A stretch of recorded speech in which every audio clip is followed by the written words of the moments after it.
as timely as can be. We're only about 10 minutes behind. That's pretty good for us. We have with us today, I was going to say an old friend of the committee, but certainly Monsieur Drapeau has been here many times, as has Mr.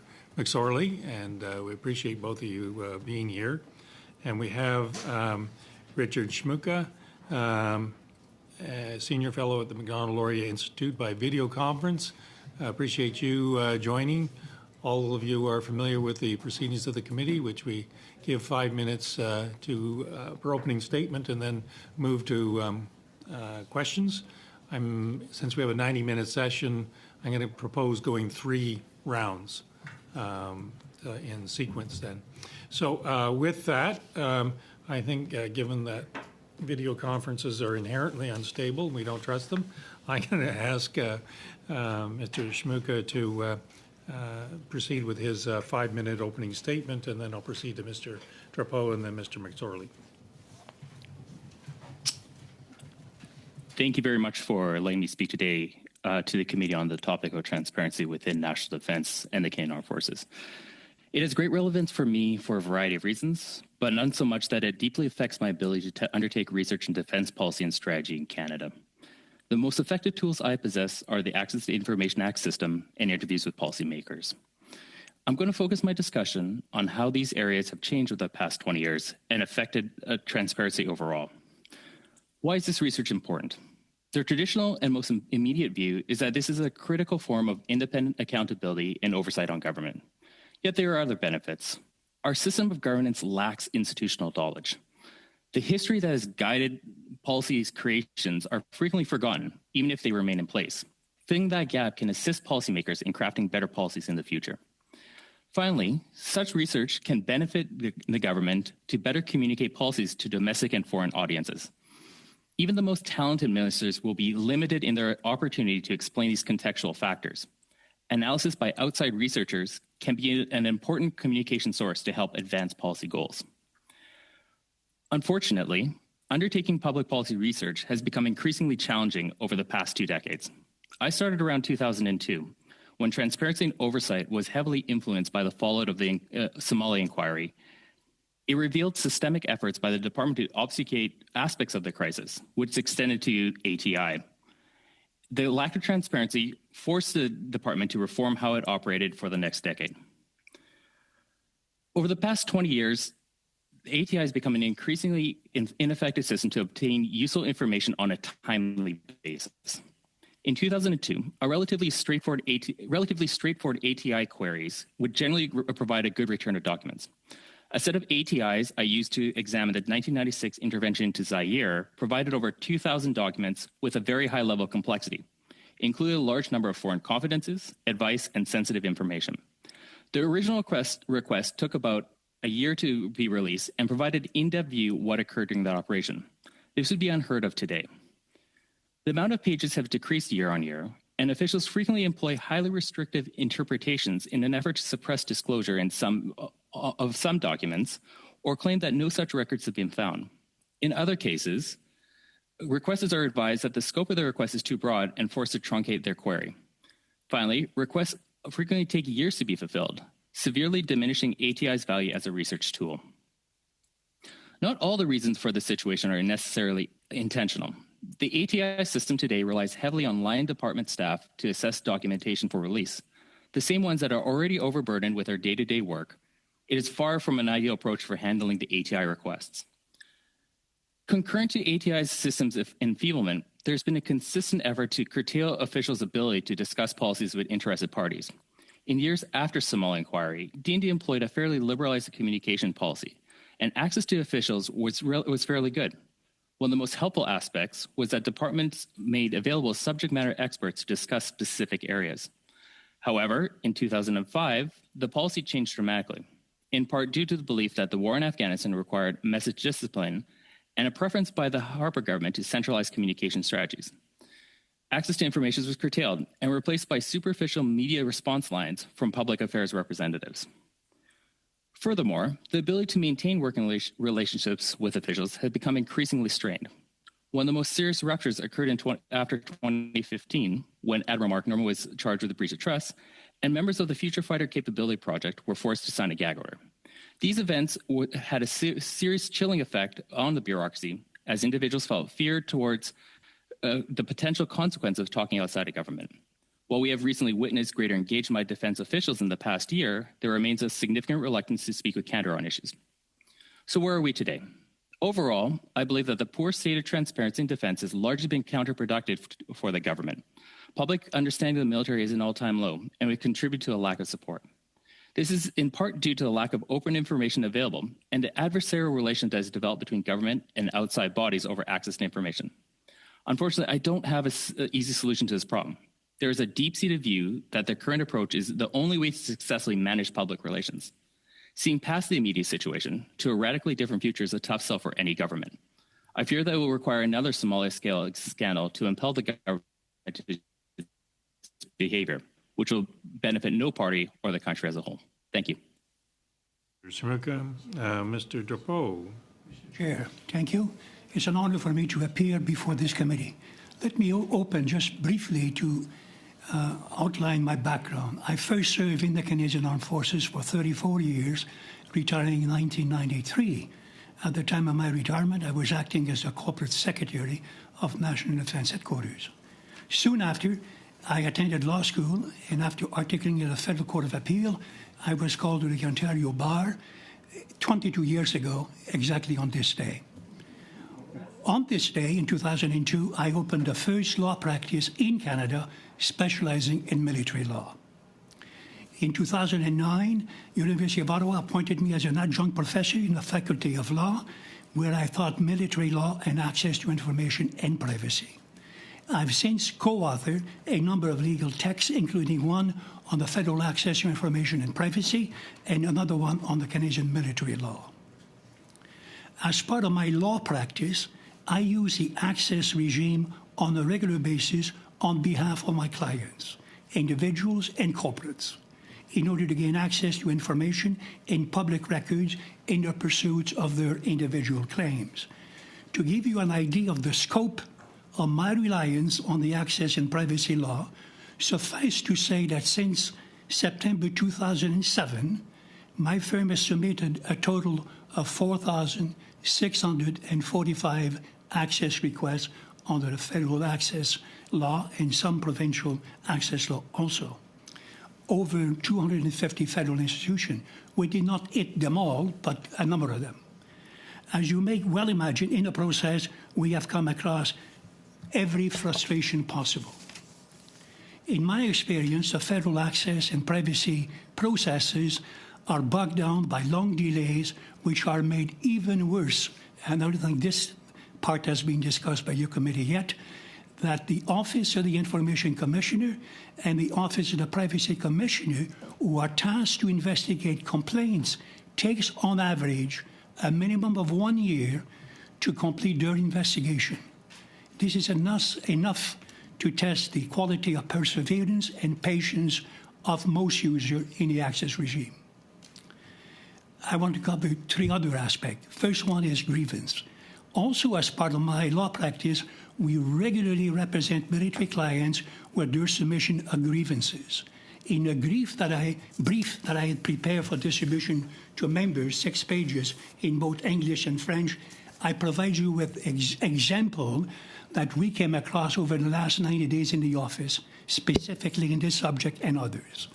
So part of the grievance system at the moment malfunction is due in part, but I think in large part, by the extraordinary time taken by the final authority in the grievance process. Who is the final authority? The Chief of the Defense Staff. In my experience, it is not unusual for the CDS to take between 4 to 5 years before issuing a final decision. Such a prolonged delay leads to great frustration and a feeling of being unappreciated and unvalued by grievers. And only when the Chief of Defense Staff signed the final decision is a griever able to go to the federal court on the judicial review to get justice. Finally, I want to talk about the Military Police Complaints Commission. As part of my practice, I also submit complaints to the MPCC on behalf of the clients.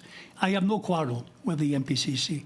However, as part of the MPCC complaint process, complaints are first sent to the Provost Marshal, the section called the Office of Professional Standard, to examine the complaint. That process takes months and years. By way of example, yes, yesterday, in fact, I wrote to the chair of MPCC explaining that one of the complaint has been sitting at the professional standard for 2 years and 4 months. And the complainant is waiting, in fact, for a decision by the MPCC. So on that, I conclude, and I will be happy to to take your questions. Thank you, Mr. Poe. Mr. McSorley, final 5 minutes, please. Thank you. Thank you, Chair, and to the members of this committee for the invitation to speak with you today for your study on transparency at the Department of National Defense. I'm the National Coordinator of the International Civil Liberties Monitoring Group, a coalition of 45 Canadian organizations that since 2002 has worked to address the impact of national security and anti-terrorism laws on civil liberties in Canada and internationally. As you can imagine, working in this field has meant we often come up against issues of secrecy and transparency. A large part of our work has been to push back against the ever-growing creep of secrecy and the ongoing erosion of transparency under the guise of protecting national security. Transparency itself is key for accountability, and with it, the protection of fundamental rights and freedoms enshrined in the Canadian Charter of Human Rights. Secrecy breeds unaccountability, which invariably leads to abuses. This is especially troubling when it comes to areas like national security and national defense, which engage some of the most complex issues and often run the risk of the gravest rights violations. Given our specific mandate, our work has focused on the communication security establishment, which of course falls under the mandate of national defense. We have also monitored recent developments regarding national defense's intelligence gathering operations and Canada's past actions in Afghanistan. While CSC is just one piece of the Department of National Defense, it carries out a wide range of activities, including intelligence collection, surveillance, and active and defensive cyber operations. As per its mandate, CSC also provides support across national defense to other government departments. It also happens to be one of the most secretive bodies within not just DND, but the entire Canadian government. Given our concern is on this transparency and accountability, I'd like to direct your attention to the CSC and DND's relationship with national security review bodies, the National Security and Intelligence Committee of Parliamentarians, and the National Security and Intelligence Review Agency. Both are relatively new bodies. Their raison d'etre is to provide the kind of accountability that ostensibly cannot be provided directly to the public because the CSC, DND Intelligence, and other national security agencies work in secret. These review bodies are essentially stand-ins for the ability for these agencies to be held accountable directly to the public. These review and oversight bodies are sworn to secrecy and work in secure facilities. Much of their work itself is redacted when it is released publicly. Given all these precautions, a person would assume and expect that CSC and the Ministry of Defense and other bodies would cooperate fully with the review bodies. Unfortunately, and shockingly, this isn't the case. Both NSICOP and NSIRA have reported strongly and on multiple occasions that the CSC in particular is slow to provide information, does not provide access to files in a way that allows for independent research and verification, and that it fundamentally obstructs these bodies in their ability to carry out their work. For example, NSICOP reported that the departments it reviews, including the CSC, have refused to hand over information based on reasons that are not allowed for by the law, or have simply decided to refuse to provide relevant information based on their own decisions. NSIRA has reported that CSC has failed to establish a system to grant it independent access to information, resulting in CSC staff themselves determining what information to provide to NSIRA, making it impossible to ensure the independence of a review. NSIRA also reported significant delays in CSC providing it with information, thereby disrupting the progress of reviews and violating the CSC's legal requirements towards NSIRA. We've raised these issues on multiple occasions, but time and again, there has been no action, no accountability for this obstruction. These concerns also go further than the CSC. It is important to remember that one of the events that led to the creation of NSICOP is the never-resolved controversy of the transfer of Afghan detainees from Canadian Forces custody to the Afghan army, despite credible allegations and accounts of torture and abuse. These review bodies are in place, imperfect as they may be, and we can discuss ways that they may be improved, to help ensure that such abuses cannot pass in secret. But when national security agencies unlawfully withhold information, obstruct and delay reviews, and there are no consequences for doing so, it poses a grave risk not just to fundamental freedoms, but to the safety and lives of individuals around the world. My time's limited, so I'll just leave. I have other recommendations we can discuss, but I'll just leave with the point that both the legislation enacting NSICOP and the legislation enacting NSIRA and the CSE, the National Security Act of 2017, have both expired the statutory deadline for review by parliamentary committees. And so by engaging in those reviews, it might be one way to further explore ways to address the depths of the problem and ways to address the issues at hand. Thank you. Thank you, Mr. McZorley. We'll now go to our 6-minute round. We're starting with Mr. Kelly, then Mr. Fillmore, Madame Normandin, and Madame Matheson. Mr. Kelly. Okay, thank you. Mr. Drapeau. When I was a rookie member of Parliament shortly after this government was elected on a promise of openness by default and to be the most open and transparent government in history, I was at an ethics committee meeting where you were a witness, and during that meeting you talked about the motivation and lack of motivation to fully respond to requests within government. You said it's because they understand, they read the signals. They read the signals from the centre, the clerk of the Privy Council, the deputy minister, the assistant deputy minister, or director general. There's a higher penalty to be paid if you're zealous in releasing records that you know are being requested and proceeding with them sharply, and only excluding what needs to be excluded, where you have the discretion not to exempt certain parts, and having the information out there then in saying no and delaying or invoking exceptions and letting the requesters go through the complaint mechanism. It's been 8 years. How much has changed? I haven't changed my mind on it. I'd say exactly the same words. So we're here 8 years later, and we still have... What I haven't said, Mr. Kelly, is there is no penalty. I mean, what a requester does, if his request is not met with a disclosure of documents or not answered, both of them happens, he can file a complaint. And if he files a complaint, he has to wait a minimum of a year, normally it's 2 years, before he gets a decision which may or may not go in his favor. So the complaint mechanism, in fact, is at fault. At the same committee, I've said that perhaps we should have the audacity to give the Information Commission also a deadline, that she has to come up with a decision or a complaint, say, within a year. The commissioner has testified at multiple committees to say that her office is hopelessly under-resourced to actually do what you've described because they are overwhelmed with complaints. And I disagree. And the same committee, I've said also, it's one of the tribunals which is the heaviest senior management. They've got 3 assistant commissioners, many DGs for a staff of 90 people at the expense of having investigators. So fair to say then, or I'll ask you, does a culture of secrecy still pervade at D&D and within the CAF? I wouldn't call it culture of secrecy. That's too nasty sort of, but it's inefficiency. Call it what you want, but a system doesn't work. And I think you would be faulted if you only look at the Defense Department or the organization.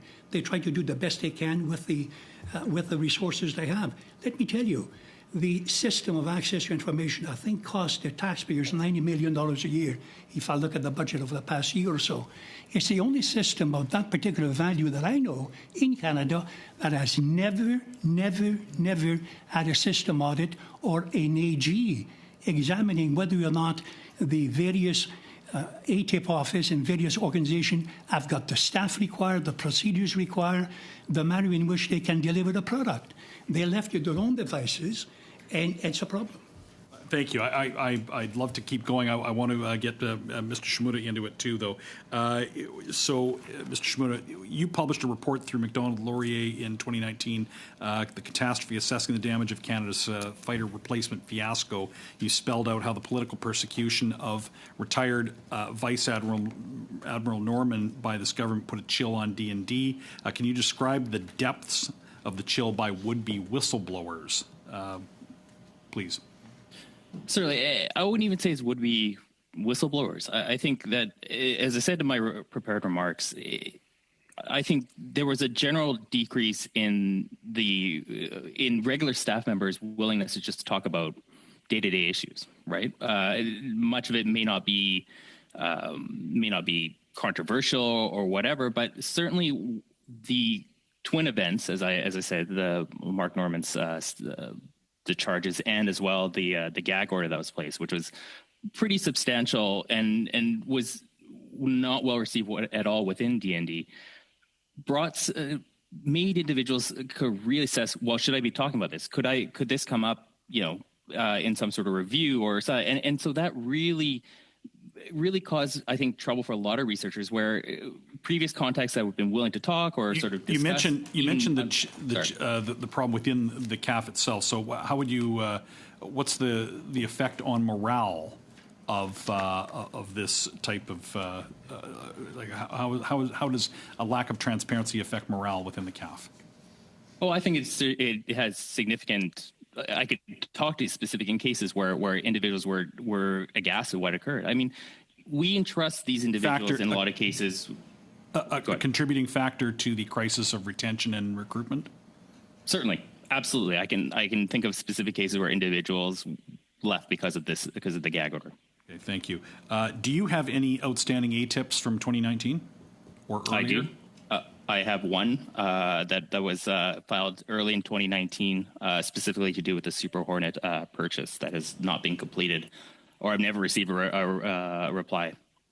Okay. Do you know, is this common? It looked like at our meeting on Monday that Mr. Bazan might have been the only person in Canada with an outstanding ATIP, but so you've got one, and are you aware of anyone else, or any of your colleagues at Macdonald Laurier with outstanding ATIPs? From 2019? I would have to take a look. I'd be surprised. And I heard the minister's response. I mean, maybe this is the only 5 that exist out there, but I'd be surprised if it is. It's got 6, you've got 1. Thank you. Yes. Mr. Kelly. Mr. Fillmore, 6 minutes, please. Thank you, Mr. Chair, and thank you to the witnesses. I'd like to direct my question to Mr. Drapeau and to Mr. Shumuka, if I could. Everyone around this table wants to ensure transparency, wants to ensure accountability, wants to reduce wait times, and we're trying to get to the underlying causes of those things. And we want to make sure that we're solving the right problem. And if I could just sort of set the table for just a moment, I think everyone around the table probably remembers the time when almost it seemed like overnight, compact computers equipped with email appeared on all of our desks and all of our workplaces with the promise of making things more efficient, faster communication, better exchange of information. And I think we all know that what happened with that advent was actually a proliferation of information, too many emails, too much communication, and we quickly realized that this apparatus of emails and computers on everybody's desk made more work, not less work. So I'm trying to get at this idea that one of the causes of the delays that we're seeing and what is sometimes perceived of as lack of transparency is just the unbelievable amount of data. When someone requests a bit of communication between folks, it turns into a spidery email trail that goes into all different kind of directions, and understandably takes a great deal of time to uncover all of that. Mr. Shumuka, you said that you had a great experience in 2002 with a very quick turnaround that would be unheard of today. And again, we're just in a place where there's so much more data. So I wonder if either you, Mr. Drapeau, or you, Mr. Shumuka, would reflect on the preponderance of information as a part of the problem that we're dealing with. It's here. part of the problem, but some of the problems can be divided into some segments.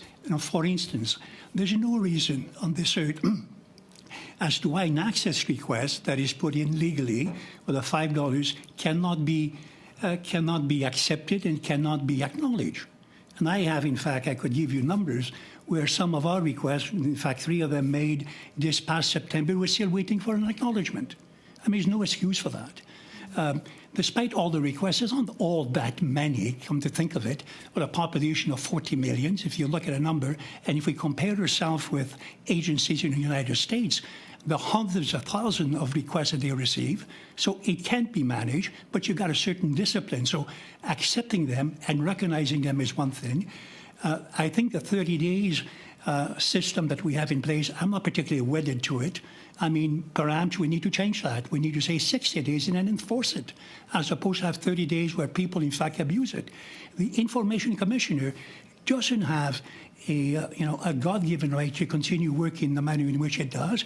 In the United States, if you put a complaint to an agency, a request to an agency, you also complain to the agency.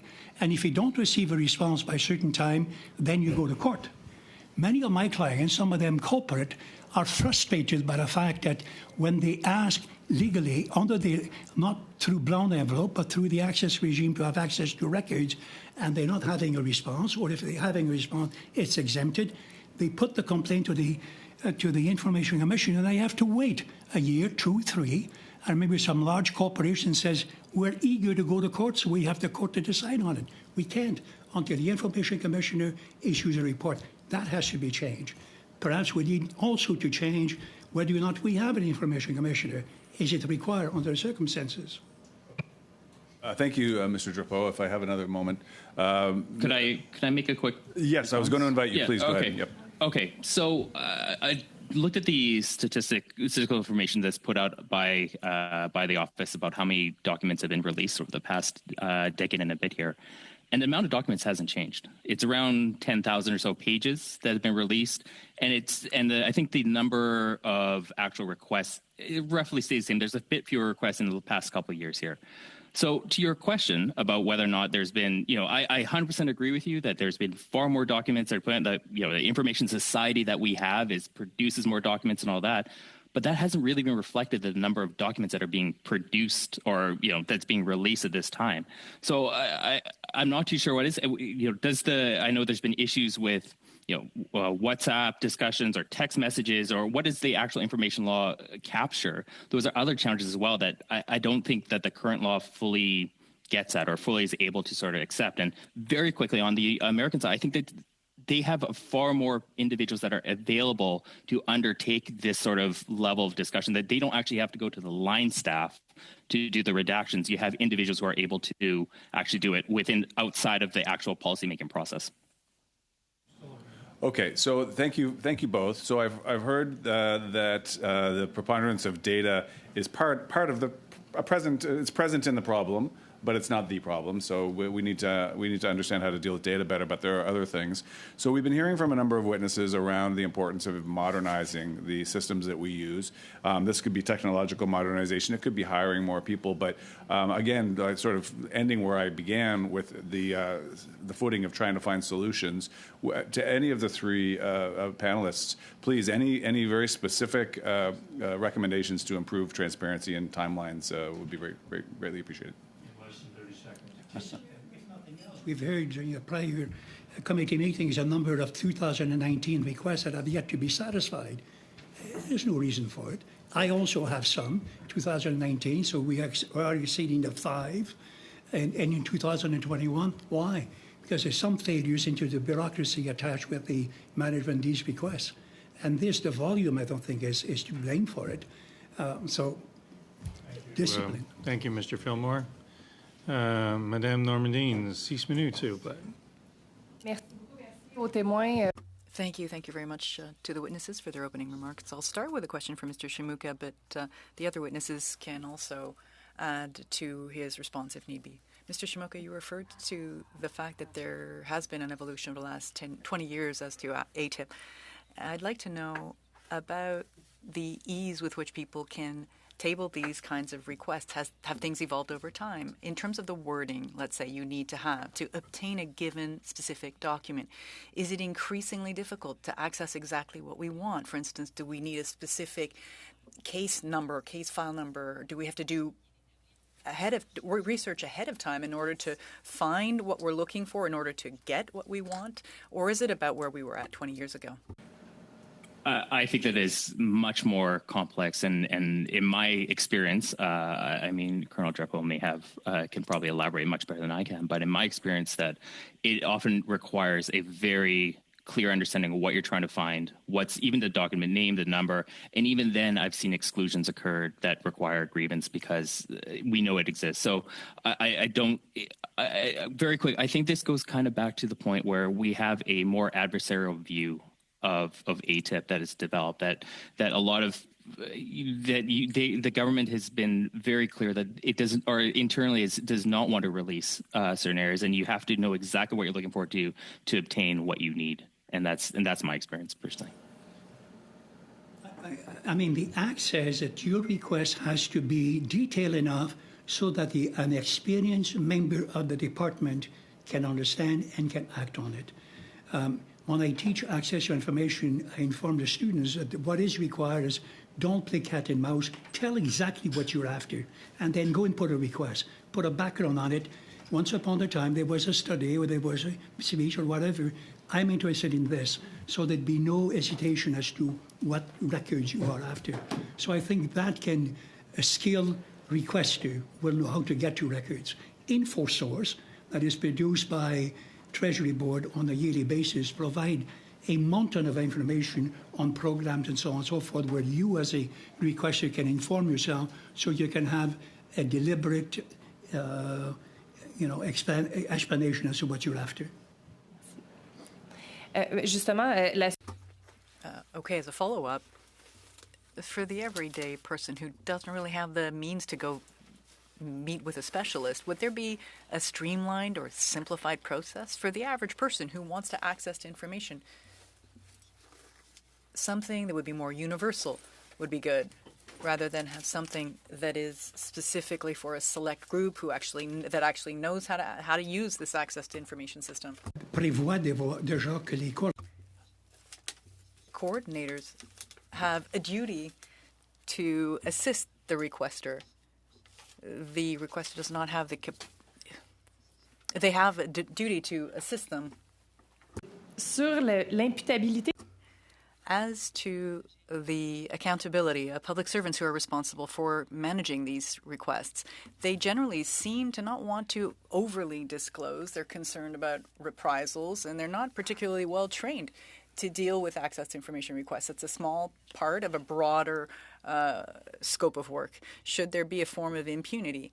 If there is too much information disclosed, so that there can be an incentive, so that there isn't a disincentive to sharing. I'm talking about the people who deal with these things from the start, so that these public officials do not fear reprisal and about this whole level of disclosure. At this point, I don't think that's the problem. I think the teams that are responsible for access do excellent work, given the mountain of requests that they receive and the lack of support they receive in their departments. That's why I say we really need to do an audit of this. The Auditor General should look into it to see. I don't think that's ever been done, and I think it should be done. Mr. Shimoka? Yeah, I would agree with that, and I would say that I think that utilizing staff resources they're generally used for policymaking doesn't help. It is an owner's burden for these organizations, for these departmental staff who are, again, as I said, overburdened. There's not enough individuals that can undertake this, and it's in their day-to-day work they're going to err on the side of caution, especially if it's a side job that they're doing in addition to their main duties. So again, it may, to the point, having an audit, and maybe there's more resources put into the ATI system in order to get better responses. Est-ce que ça pourrait être une solution d'avoir des... Could it be a solution to have people that are dedicated to this particular work to make sure that this wouldn't be people doing this on top of other tasks? Parce que les gens qui sont là I think the people that are there now are exclusively working on those duties. Alors, j'aurais pas beaucoup de temps. So I won't have much time for my next question, but I did have a question for you, Mr. McSorley, to NCCOP and NCIRA. I'll start my question and we'll get back to it in the next round. Given the fact that Dave McGuinty this summer mentioned that there were problems relating to the fact that the government had been withholding some documents, a number of them, I'd like to hear what you have to say about potential solutions from a legal standpoint, so that you'd have something that would be a bit more aggressive with NCCOP, so that we could access these documents, something a bit more effective. There doesn't seem to be a mechanism. I know my time is up, but I just wanted to put the question out there for the next round. Madame Normandin, I appreciate your respect for the clock. Mr. McSorley, you've got a few minutes to think about that question now. Madame Matheson, 6 minutes. Well, maybe a little less than a few minutes because it's actually my question, as per usual. So I would love if you could take the time to, and I think that's probably part of those recommendations that you had mentioned, Mr. McSorley, in terms of what you didn't have time in your opening remarks to give. But in terms of that review mechanism that's required, needing more of that parliamentary oversight, I think that's granted. Could you talk about that in order to answer, I guess, both of our questions? Certainly. Thank you. So I think there's a few ways, and it's definitely our opinion that both NSICOP and CIRA should be given more teeth, in fact, to be able to request documents. Right now, it's legally binding that both that agencies need to provide documents as soon as feasible and to provide access, but there's no repercussions. And so what we'd like to see is that there be an examination of possibly being able to go for these agencies similar to the Privacy Commissioner in enforcing their work, to be able to go to the courts, to be able to have legally binding orders in order to provide them with the documents that they have, or to ensure that agencies follow the guidelines that are there. For NSICOP in particular, one of the things that was at issue when it was created was that it's a committee of parliamentarians and not a committee of parliament, and that they have restrictions on their ability to speak out in Parliament and their parliamentary privilege. In fact, that's a subject of a court case that's happening right now, a constitutional challenge. We believe that by changing it to be a committee of Parliament would allow them to have greater ability to speak out and a greater range to be able to raise these issues. Right now, if we look at NSICOP's reports in particular, they're limited in even what they can say in terms of, who is withholding what kind of information, what it is that they're getting at. And we think that by changing the nature of the committee and reviewing that would be another way of addressing it. And then finally, the other aspect is around the resources that they have. Both NSICOP and NSIRA could be provided with more resources to be able to work even more closely with the agencies to develop these relationships. They've also said that it isn't, sometimes it feels like obstructions, other times it's building up the relationships with the national security agencies in order to better have access to those documents, and so more resources would also be something that could help alleviate this issue. Okay. So, Mr. McSorley, you had mentioned in your opening remarks too, about that horrible time around the transfer of Afghan detainees and the torture and then the secrecy, the lack of transparency around that. We then saw it sort of repeated in terms of the Somalia affair. There were a lot of parallels there. The documents still haven't been released about that Afghan detainee transfer. So in terms of Somalia, that led to these calls for an independent civilian oversight body to be created with the power to summon documents and report again to Parliament. So I'd actually love to hear from all three witnesses because you've all talked about and written about that need for greater civilian oversight to the military. So what you would think about the creation of an independent oversight agency. So we would definitely support the creation of a new civilian oversight agency for the Department of National Defense. The mandates of NSICOP and NCR are restricted to national security, and there's obviously broader issues of defense that don't fall under those mandates, even though there's intersections. So there'd have to be some work in terms of how they can interact around access to information. But even right now, we believe that NSICOP maybe would be able to better address a situation like the Afghan detainee transfer scandal. But at the same time, there remains restrictions on both their mandate and on what kind of information they're able to access that may even prohibit them or inhibit them from being able to fully investigate, even if something like that were to happen today. It would be much better and much more clear than and wouldn't result, I don't think, in the same kind of politics and political wrangling that happened at that time. But there are still gaps that a civilian oversight body for DND would be able to fill, certainly. The Somalia inquiry report prepared by my friend Justice Etorno, recommended the creation of an Inspector General. He also recommended the creation of some oversight bodies, the Military External Grievance Committee and the Military Police Complaints Commission. Those organizations have been created, but over the past couple of years, instead of seeing them as independent civilian organization, the head of each one of those two organizations are retired Judge Advocate General officers. Whether or not they maintain their independence, it's not the way I would have liked to see it. But most certainly, we need to have an independent oversight reporting to Parliament as an officer of Parliament, and that is an Inspector General. Call him by any other name. That's what has been recommended, and I still stand by that recommendation. And Mr. Shmuka? I would take a different view of this quickly. Is that what body you create, or how it is organized, isn't really necessarily the issue. I think the issue is what kind of teeth you give that body.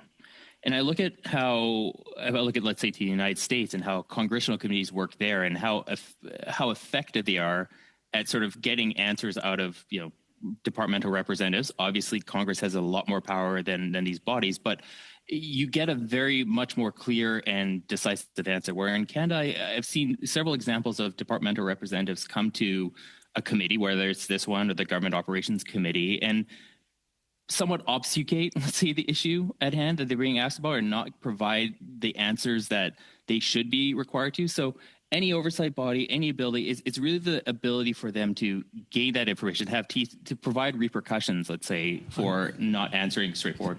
Thank you. We're now into the second round. Gallant, Lambropoulos, Normandin, Matheson, Bazan, Collins. Madame Gallant, 5 minutes, please. Mr. Drapeau, a happy anniversary. And I'm going to call upon your experience in dealing with sexual assault cases.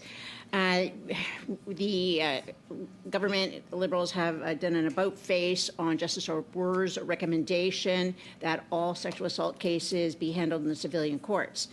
That being said, I was wondering about your experience in so far as the case work being transferred from civilian to from the MPs, the military, to the civilian courts when that's done.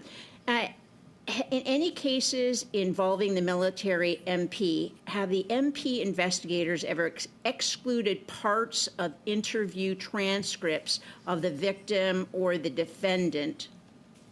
To your question, no, I'm not aware of it. So it might have happened, I'm not aware of it. I have an opinion, a strong opinion, on the transfer of sexual assault to civilians. I've been arguing this for 13 years. Okay, so the with respect to the quality of videos for the sexual assault, has it ever been your experience that a video of the interview of either the victim or the defendant had parts missing from it? It was not complete when it was handed over to the other lawyers. I don't know. I suspect there is, but it's difficult unless you have it. I mean, if you don't have that portion, and if it's been redacted, you have no way of knowing this is reprehensible or was not required. So.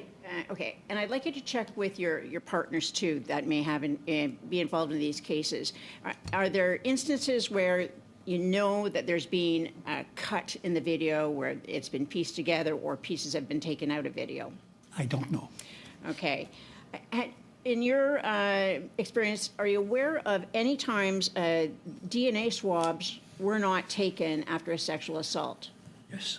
Do you know of any instances where the DNA swabs were not compared to the DNA of the person who was accused of the assault? I cannot answer the second question. Do you know of any instances when no test was made on the accused for sexually transmitted diseases?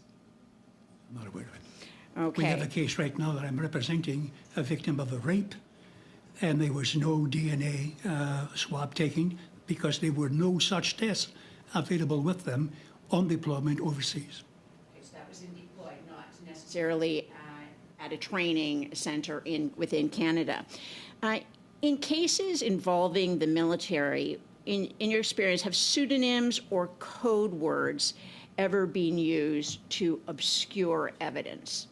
I suspect there was, certainly in the case of Lieutenant or Vice Admiral Norman, that came out in the news, so I'm anything but surprised by it. It's kind of common parlance for the military to be using code words in various operations, various circumstances, so it doesn't shock my conscience that it's being used. It shocks it to use it improperly or illegally. Okay, so how should service members be protected from reprisals from their superiors when they request an access to information? Seek a lawyer. Seek a lawyer. Very good. What are some of the challenges that members in DND and or CAF face when they want to expose wrongdoing? Again, seek a lawyer. I mean, you cannot. First of all, the legislation protecting wrong, I forget what it's called, excludes members of the military. So they have no protection if they want to become if they want to denounce something. They haven't. By culture, he or she in the military has to go through the chain of command. Chain of command may be, in fact, a culprit in it. So in this case, I don't mean to be joking about it. Seek legal advice as to how to go about it. So should it really be necessary for a member of the Canadian Armed Forces to have to seek out legal advice and pay to expose? Increasingly so.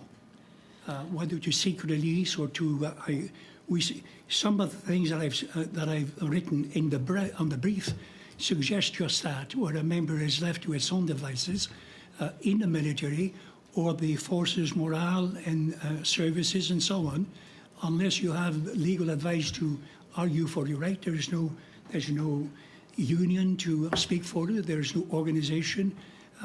So they're left alone the device, and the only device available to a serving member is to put a grievance, and the grievance has to go through the chain of command. Thank you. Thank you, Ms. Gallant. Madame Lambropoulos, 5 minutes, please. Thank you, Chair, and I'd like to thank all of our witnesses for being here with us today to answer some questions. I'll start with Mr. Drapeau. You spoke a little bit about the CAF grievance process, and we've heard it several times at committee as well, that this is an issue and that it takes a long time.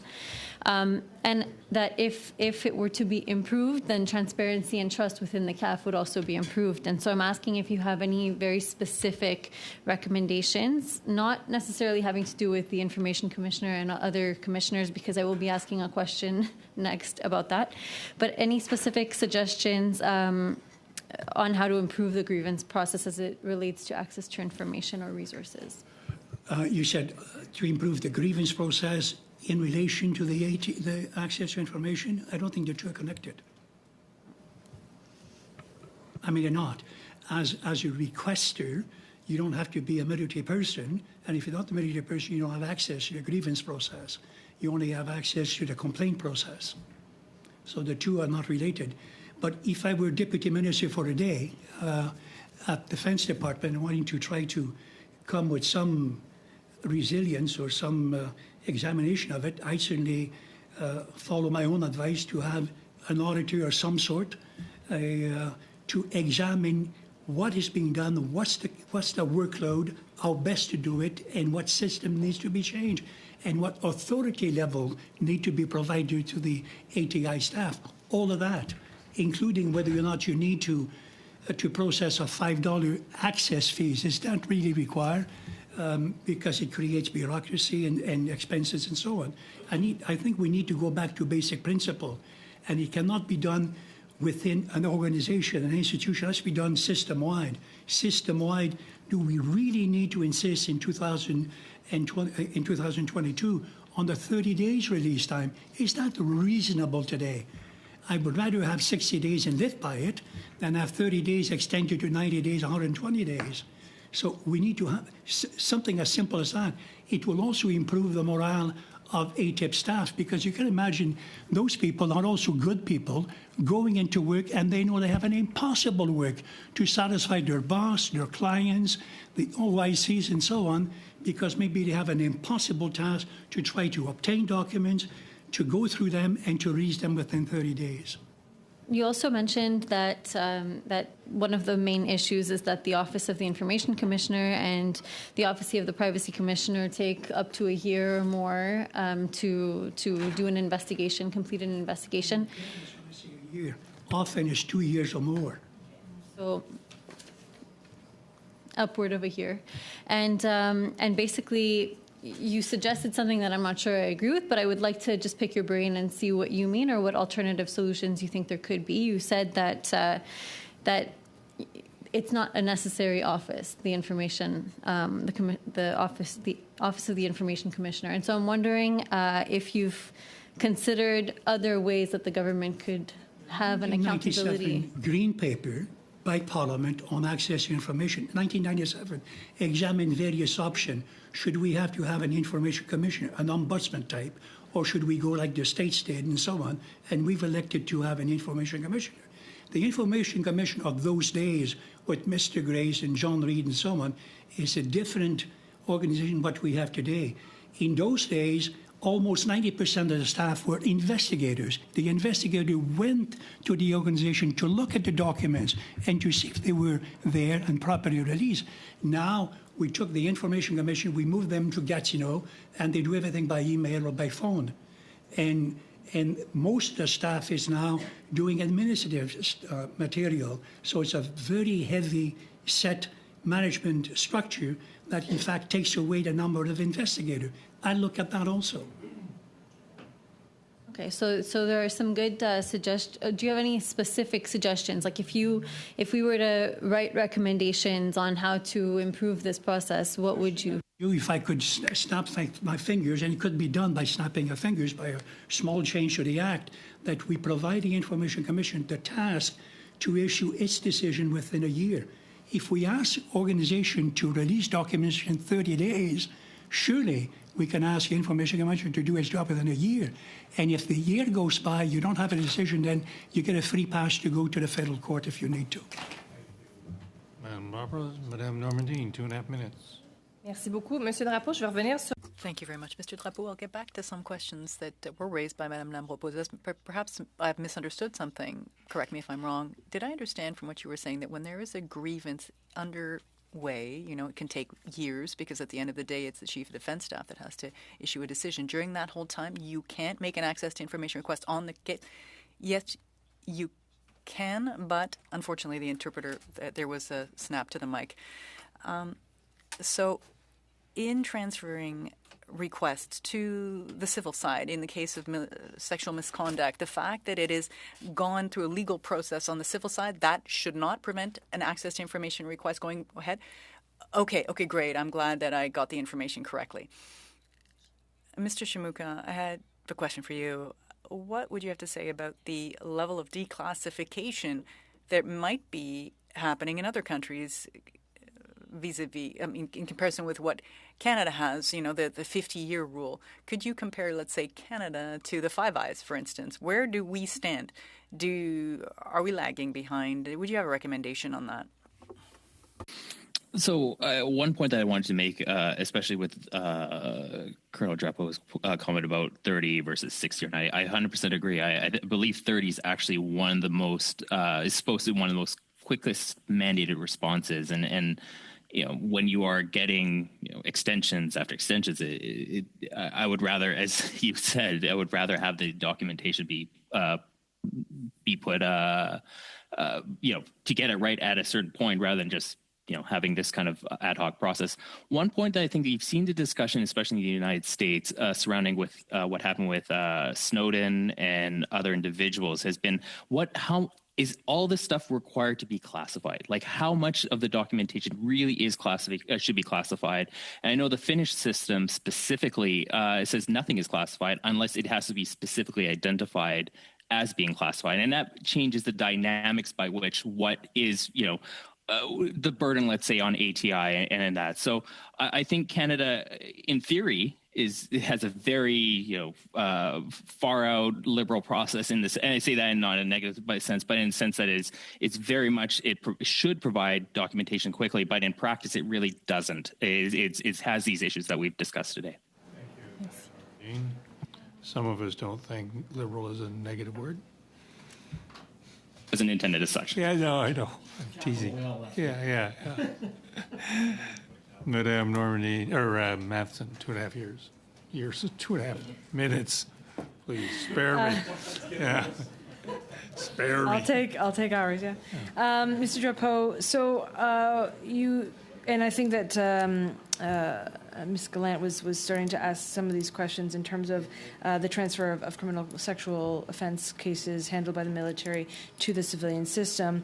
The minister has promised legislation to solve this problem. I have a piece of legislation that could be quickly adopted to do that. Can you tell the committee what legislative changes you think are needed to maintain the independence of these investigations and to ensure transparency for them? Well, to change it to a civilian court jurisdiction, amend Section 7 of the Act just by adding one line where they don't have jurisdiction. It can be done 3 minutes, simple.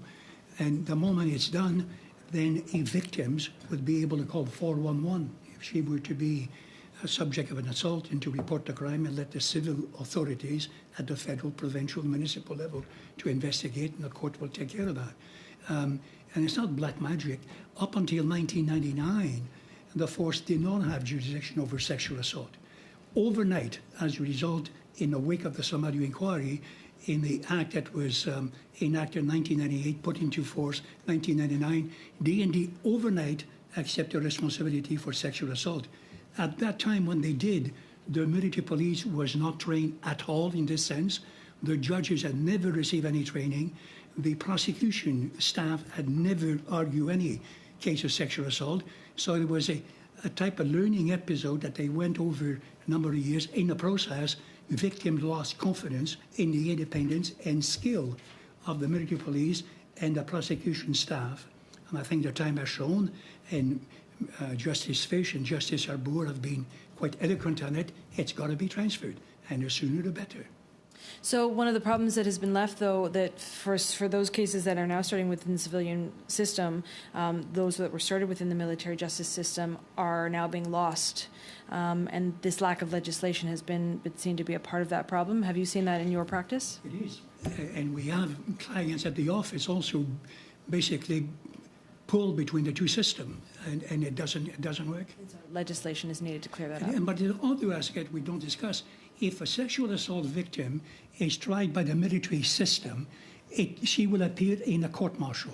The court-martial takes place in the unit lines of the unit that the accused belongs to. When she testifies before the public is made up of her colleagues in uniform with whom she will continue to serve for the rest of her career. So there is no privacy over what happened and how she act and react to it. Thank you, wouldn't Ms. want this Matheson. to happen to anybody. Thank you. Mr. Bazan, 5 minutes. Thank you, Mr. Chair, and I want to thank our witnesses for joining us today. Just want to run through a couple of things here. Colonel Drapeau, you served, you said, in the corporate office in HQ at the end of your military career. One of my outstanding access to information requests was something as easy as the policy change of Chapter 205, allowances of officers and non-commissioned members of the compensation and benefits instruction. How difficult would that be? I filed this in October 13, 2017. When the office had asked you, what time do you want it? No reason why this should never have been handed over. Mr. Shimoka. If this publication you're referring to is public, then the access to information doesn't provide for it. Our understanding at the time, it was not public. We asked for it, but it may be public now, but still they haven't turned it over. They did acknowledge that it's still outstanding in January 17th of this year. So we're talking, 6.5 years after the fact. Mr. Shimoka, you have described the information environment around the fighter jet file as unprecedented gag orders. You also wrote a report on a copy of the draft of the Auditor General's report number 3 in fall of 2018 on Canada's Fighters Force, National Defence. I requested an ATIP to get all the memos, emails, correspondence, and briefing notes concerning the AG's report and draft report on Canada's fighter fleet. That was received on March 6, 2019. Still haven't heard anything. Acknowledgement that they still have it and it's still outstanding. Can you go into detail as to what if you did any ATIPs based upon that report that you did and the study that you did, and ultimately the gag orders and how that impacted your work as a policy analyst? I did not. I won't go too far into depth on this topic, but certainly I think this was an area, especially with the gag order, and I'll just expand a little bit on it. I think it was unprecedented in the sense that most members of the Canadian Forces who operate in these areas already have a very, very good sense of what they can speak to or what they cannot speak to. We entrust them with, highly sensitive, technical, classified information, and to have a whole sort of policy put on top of them in order to prevent them to speak, which they already know what to speak or not. It was really sort of it affected how individuals saw their job and their relationship to their position, right? And I think that in general, a lot of these individuals have a high level of belief in what they do and the importance in their role, and based on their long service career, or their long service within government. And so in this specific case with the fighter file and some of the events that had occurred surrounding it, which I detail in the report, I think that it was seen unprecedented, and having, as Colonel Drapeau has sort of discussed several times, having no ability to sort of go outside of their chain of command. I think that causes. That's where you start seeing the issues arise with individuals and how they see their position. So, and in Canada, we just don't have that culture really of having sort of releases of leaks. Okay, so we have a situation where we got already the Security of Information Act. We have the National Defence Act. There are different levels of classifications and secrecy that members of the Canadian Armed Forces and people in national defence have to require. So why are we using non-disclosure agreements? Are those gag orders? And I put this to Mr. McSorley and as well as Mr. Drapeau.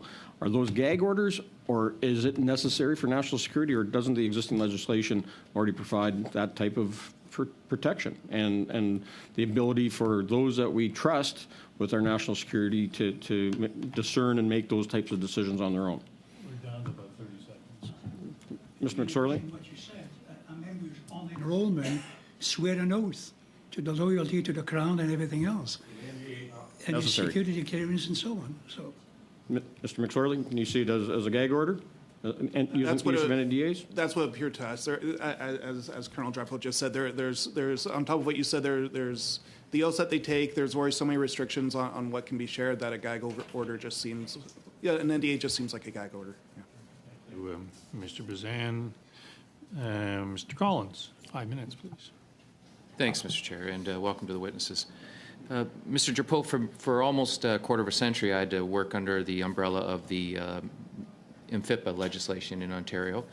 And one of the biggest complaints there was that it hadn't been updated in decades, and the same complaint has been leveled at the federal level. I'm interested on your opinion, because you're a frequent flyer with those processes. How often should the information be updated? I don't think it requires to be. I mean, structurally, the original bill was one of the better pieces of legislation I've seen.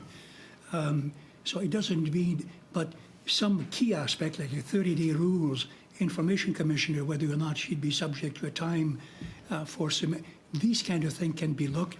But I keep the bill as simple and as basic as it can, and it is a quasi-constitutional statute, and ordinary people should be familiar with it and be able to use it. On your kitchen table, you should be able to ask for a request and pay the $5 and vote with it. So I don't think we need to complicate it. We need to simplify it. But in terms of frequency of updating it, I mean, there are references, I think, in the provincial legislation that talk about CD-ROM references and, some outdated. There is in the legislation normally a clause that says it has to be reviewed every 5 years or so. Yes, but I don't think we need to complicate it. Now the Act is becoming almost cumbersome because of its complexity. Understood. There have been many references today to international comparisons in terms of similar acts in other countries. Any lessons to be learned from those who are dealing with the same challenges related to access to information and those that are doing it right? I think so. I mean, our act, at least following your deliberations, doesn't work, doesn't produce the results, quasi-constitutional basis, doesn't produce the result as you expect as a requester. So we need to go back to the drawing board and to see what needs to be changed. Not a wholesale change, but there are some basic aspect that needs to, I come back 60 days may be a better way to serve the public than 30 days. And only to serve the public, but make a goal that is attainable by those ATIP office. Sir, you've referenced many times, the importance of timely and unfettered access to the information. And I, for the entire time that I've been in office at 2 levels of government, I see the importance as it relates to getting that information out. Open data is very important. But especially these days as we try to find ways to support legacy media. And so the journalists, of course, have a job to do in terms of holding government to account, providing information to the public in terms of reinforcing our democracy in terms of the importance of that and in reinforcing, I guess, faith in government. And so if it's not timely and it's not unfettered, I find that as technology is changing, more and more people are turning to other sources of information. And they're turning to social media, which we know isn't media. And so can I get your thoughts in terms of how important it is in terms of that timeline piece that you've emphasized many times here today, why that's so important in that regard in terms of ensuring that legacy media has the ability to get the information out to the public? Absolutely essential. If we want to protect the rule of law, that's one main aspect of it. We don't want to return to what it used to be, having brown envelopes or people feeling compelled to leak information in order to get attention to it or whatever. Someone exercising his quasi-constitutional right to put a right of access to documents should have it, if not 30 days, very close to it, and that should be the rule, not the exception. At the moment, it's not. A couple of weeks ago, we received an answer to 4 of our requests, a decision that authorized the organization 1,060 days extension. So what do? Well, you have to submit a complaint to the Information Commissioner. That's going to take 2 or 3 years before we get it. So there's no disclosure there, and it's creating, parallel avenue for getting access to information. That's what would happen. One last question very quickly on cost. I know you've made past recommendations in terms of revising the fee structure for those that are participating in the process. Can you provide recommendations in that regard? I'm not so sure we should be having any cost at all. If it's a quasi-constitutional right, as there are only a few of them, I think you should be asking, and government should be paying the freight. It does in any event. $5 does not cover the cost of a single request. In fact, it's probably creating $5 worth of cost to handle the check and to process it. I think you're right. Yeah.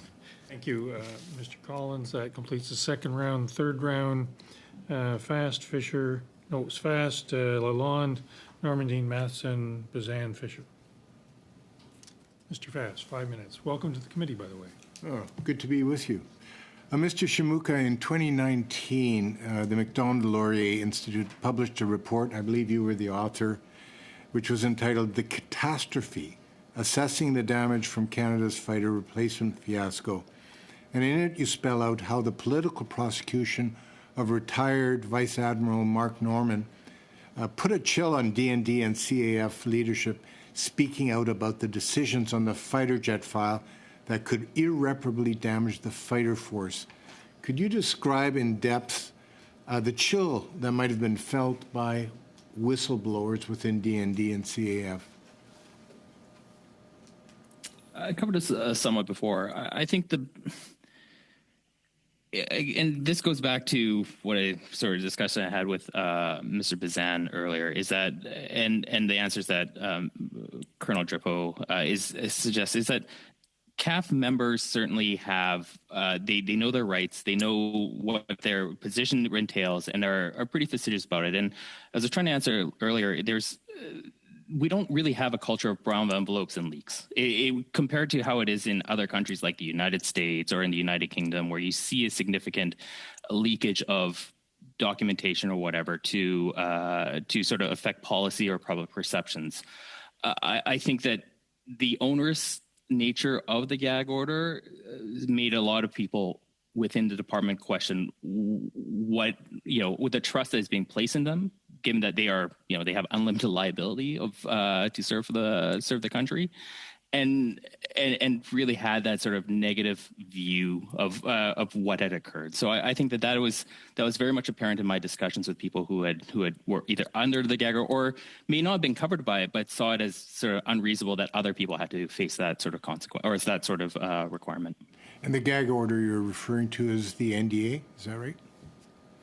No, this was well, it wasn't ADA. This referred to people who are part of the Future Fighter Capability Program, which would replace the CF-18s, which ultimately ended up purchasing the F-35. But I believe it also included individuals who were part of the interim buy with the Super Hornet, and then later on the surplus Royal Australian Air Force F-A-18As.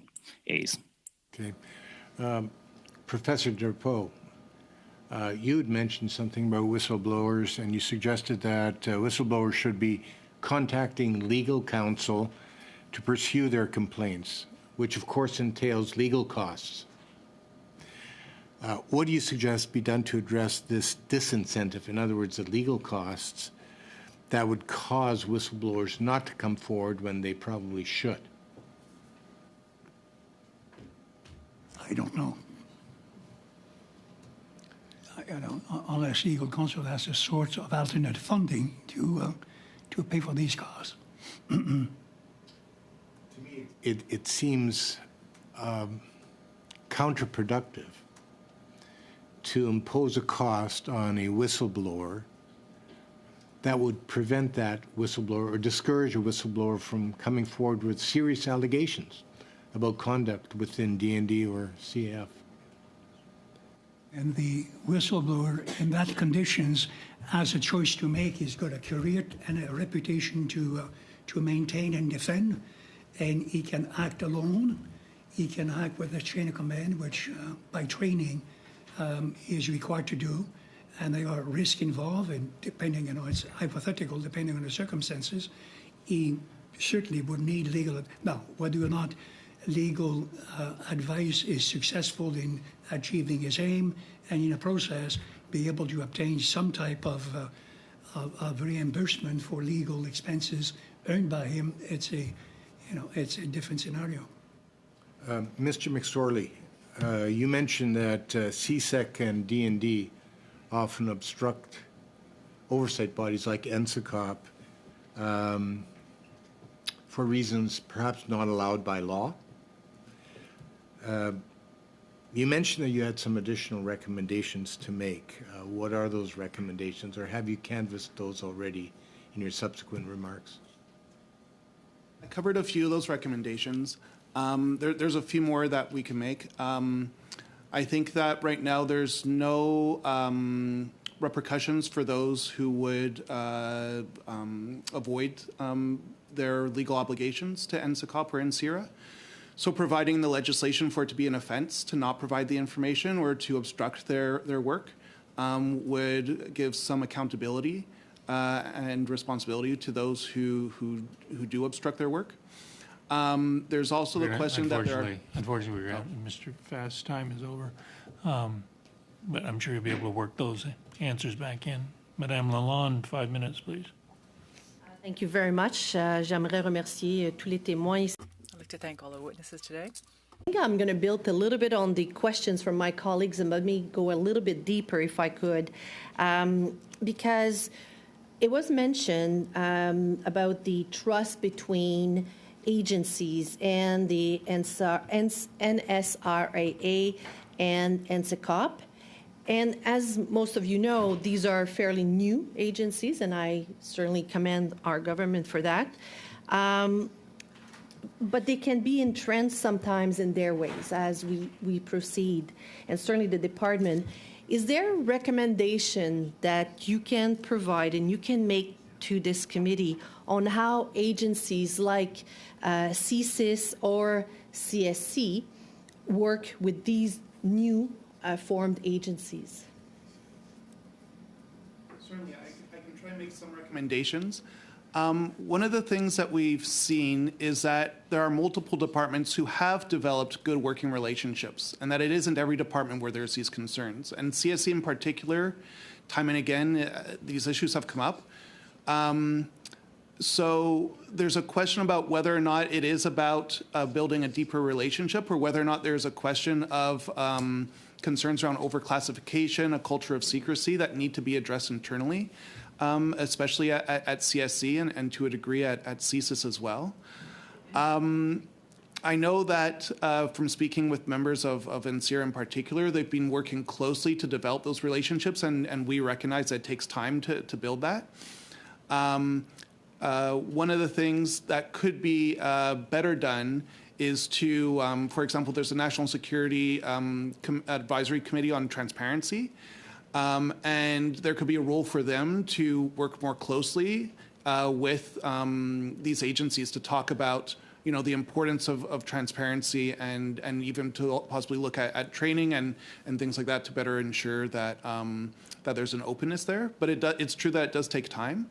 But there is, we have seen that there's a difference between agencies. So there's a question as to why it's taken some agencies less time to be open to this culture of review, and others that, that have become, remain entrenched in not sharing information.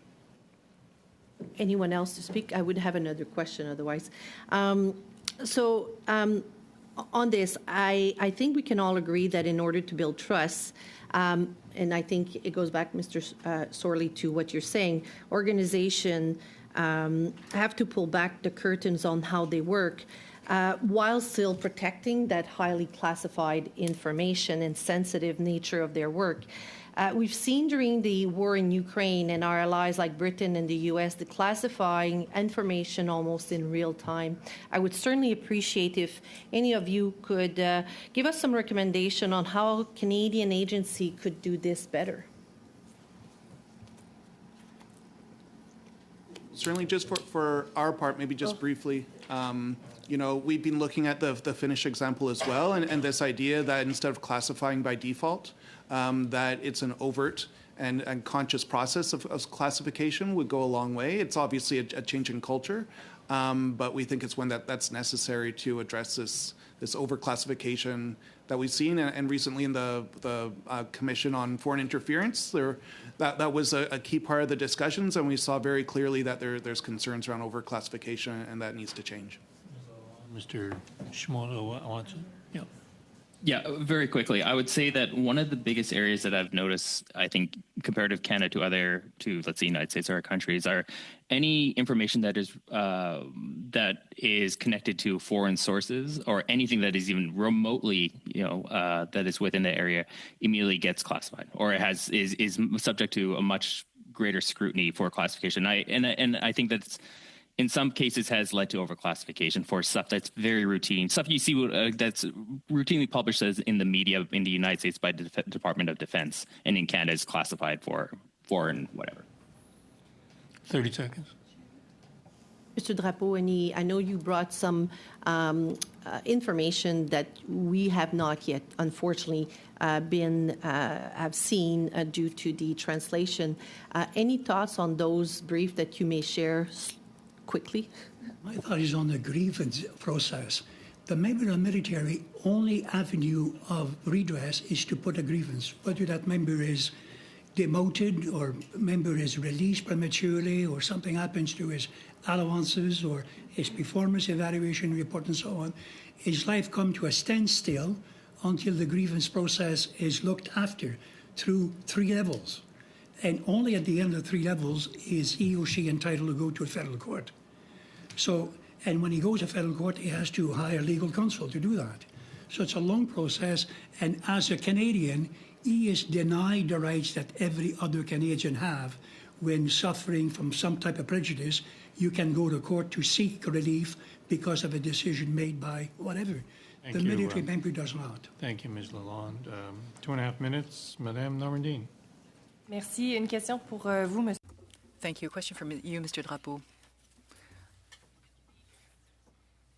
The decisions that are rendered by those that work at disclosure, I would imagine that is categorized as administrative in nature, these decisions. Can you tell me what the level of motivation, written motivation, would be provided? Let's say there has to be an extended timeline, or some documents won't be disclosed. Is there an obligation for them to describe or to declare why they refuse to provide these documents? If so, are they well filled out, these documents? Very seldom.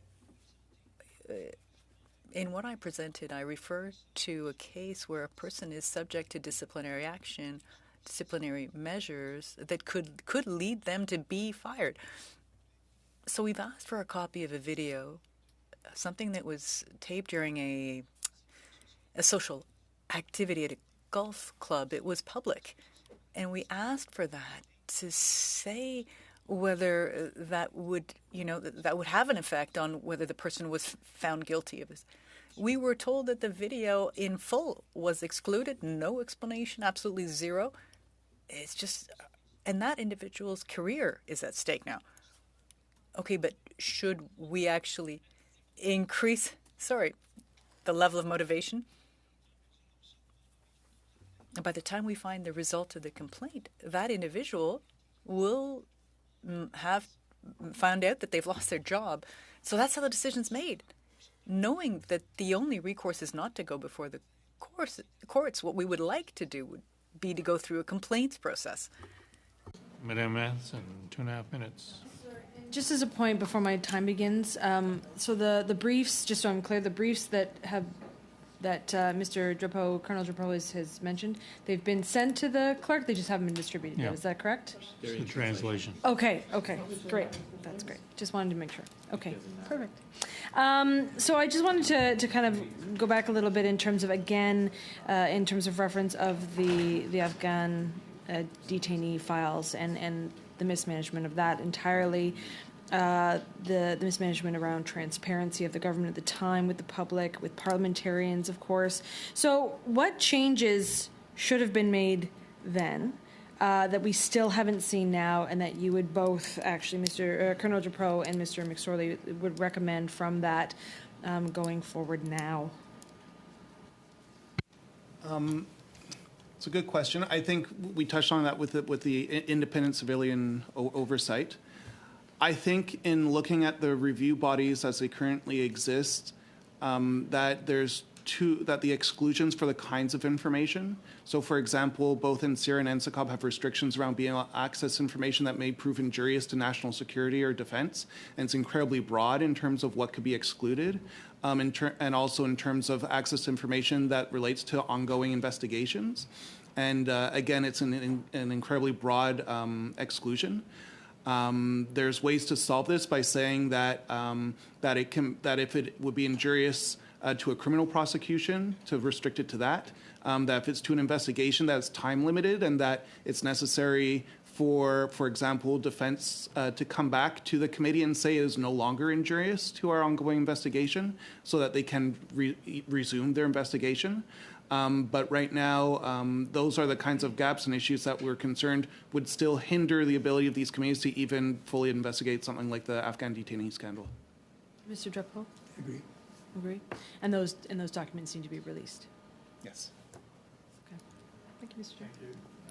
Roseanne, 5 minutes. Thank you. Colonel Drapeau, in your earlier comments, we're talking about the use of code names, and the Vice Admiral Mark Durham case, they called him the Kraken to get around access to information requests. Would you call that illegal? Yes. What type of reprimand should have been brought forward against those commanding officers that were responsible for it? Well, the Act doesn't provide for any punitive measure, but certainly should be disciplinary measure of taking against an Act of Parliament. As we did, of course, receive information back and articles that were published after this came to light that commanders that were responsible for described as this isn't our first rodeo.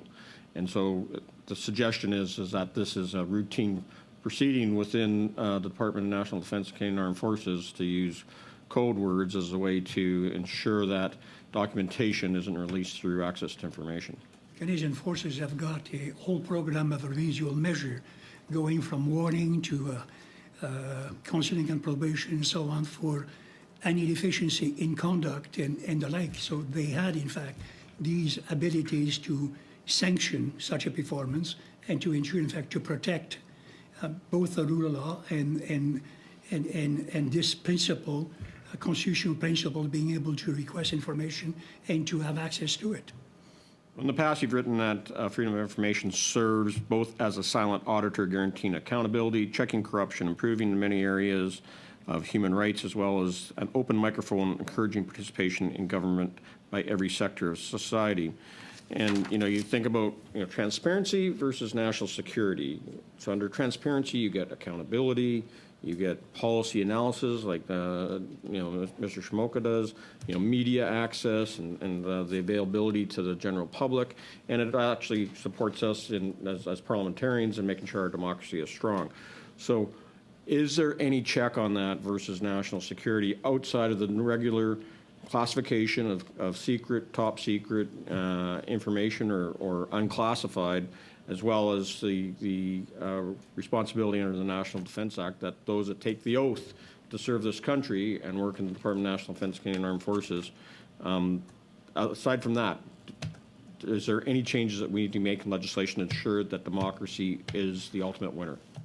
Well, the only possible change is to provide the Information Commissioner with the capacity, in fact, to monitor, and we're required to inspect, visit, and review some of those that would be accessible to her, the files, the complaints, and everything else.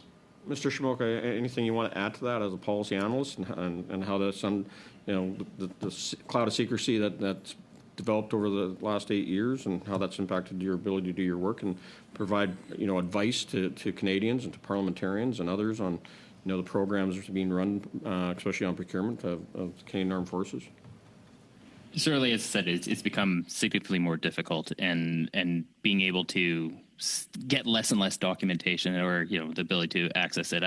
I'd go back to the honourable member, Mr. Collins' comment about talking about media in general and sort of we've seen a lot of these institutions that are critical for oversight of government are becoming weaker, and again.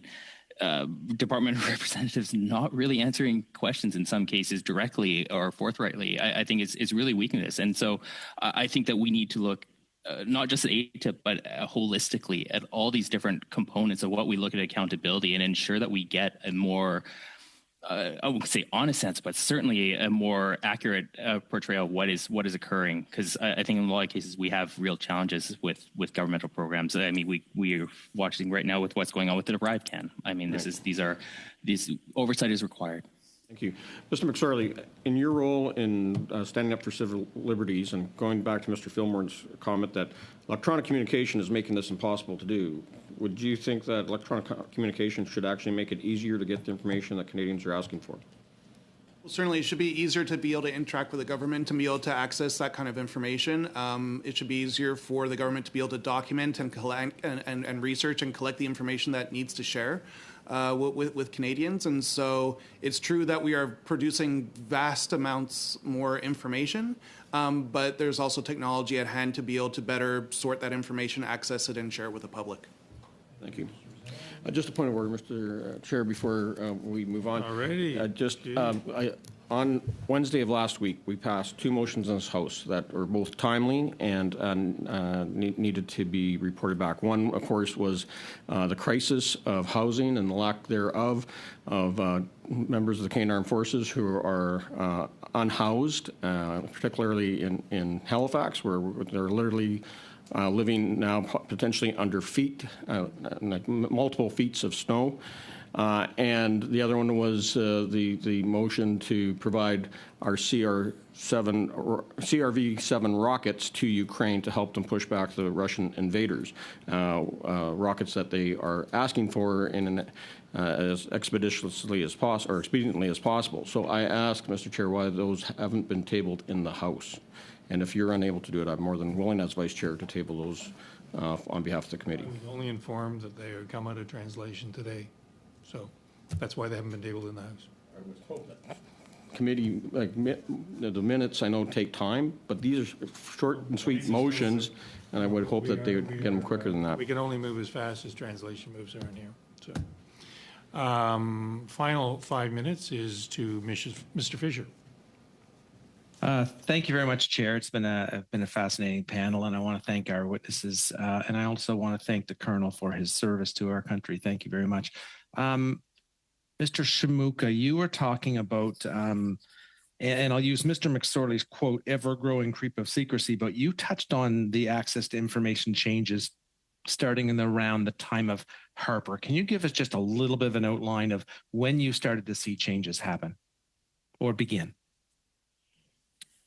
I mean, it's hard to say. I mean, you see a creep, right? There was never, it wasn't as dramatic as, let's say, I was saying with discussion of officials and ability to access through public affairs or whatnot. Rather, I saw over time the requests that I would make. And I mean, there's no way to quantify this in a sort of, empirical manner to show that there's been a policy change, but you saw the requests that you would make from 2002, through various governments. I mean, there's three major governments, or four major, I should say, that have gone through this period, that you saw that there was an increasing reluctance to provide information in a sort of a large scale releases, and you had to be more and more adept at trying to get the information you wanted in your requests. Oh, thank you very much for that. And I just want to go to the Colonel just for a really quick one here. Is the term Kraken a term that is a nickname derived for the commander of the Royal Canadian Navy? My understanding is that it's a nickname of love and respect given to the commander, and I believe it's Commander Topshee that is currently considered the Kraken. It's not a top secret kind of underworld type of thing, is it? I'm an Army officer. That's my background, so I could not comment on any naval expression of this type. I never heard of it before. Okay, well, that's my understanding, that it's a term of endearment rather than something certainly secretive. Mr. Chair, I'm going to pass my remaining time on to MP Matheson.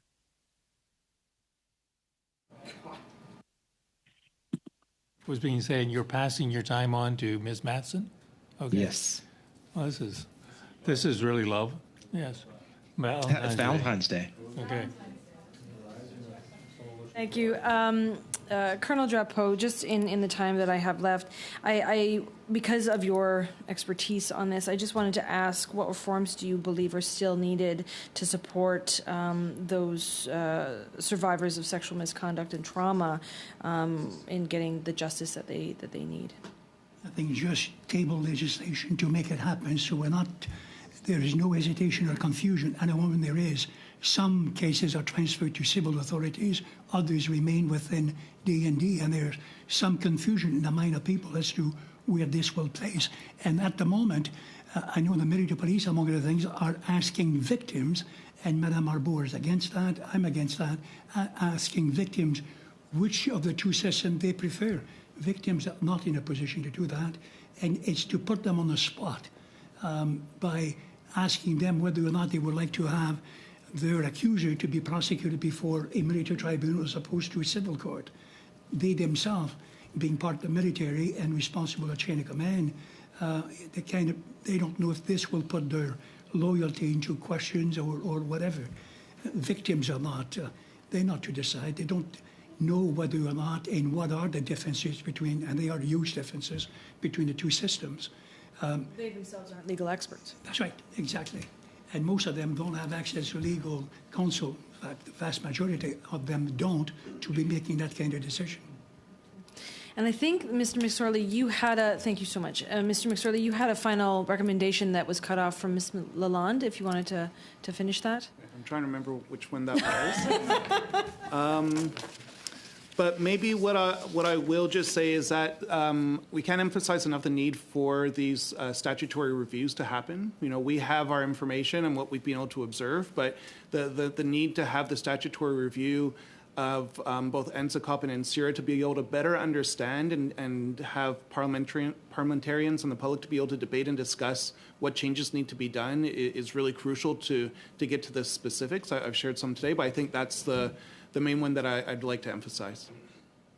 Thank you, Ms. Madison. And Colonel Drapeau, I just wanted to congratulate you on your 22 years in practice of law. As a brother-in-law, I've been sitting here thinking about adverse presumptions, that if timelines are not met, that an adverse presumption follows.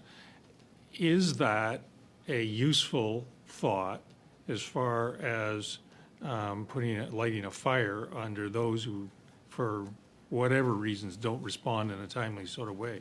I think so. Yeah. I think so. If you have a specific idea around adverse presumption, particularly in certain categories of inquiry, that would be, I would think, be useful. Department of Claims and Extension in excess of, say, 60 days, not 1,000 days that I'm referring to, of 300 and 500 that we see, because that is a complete denial. Then we should be using such a presumption, and then you go to the bank with it. You don't even go to the Information Commissioner, you're able to go to the federal court. Most of the time what you're requesting and what we've requested and in the 4 requests put to the department is significant enough for us to be able, we won't have a decision. If that is the case, a judicial decision. So that should bypass the normal complaint mechanism going through the Information Commissioner that takes forever more to do so. So yes, and there could be a sort of a ceiling that an organization cannot claim more than, I'm using artificial figures, 100 days. And if it does any more than that, then the requester has got the ability, in fact, to bypass the established review mechanism to the Information Commissioner and go to judicial review in a federal court. And if that happens, we're going to see a significant less number of requests, for extension beyond whatever days. The very existence of the presumption would actually potentially speed up the response. Same token, if the Information Commissioner doesn't issue a report in a year, then you get the green light to go on judicial review. It doesn't mean everybody would, but if you are so inclined and you can afford it, then you should be able to do so. Thank you. With that, colleagues, I just want to bring the session of our time together to a close and thank the presenters. This has been a rich discussion, and we appreciate it. I'm going to suspend, and we are going to go in camera for a few minutes to discuss committee business. With that, the meeting is suspended. Again, thank you.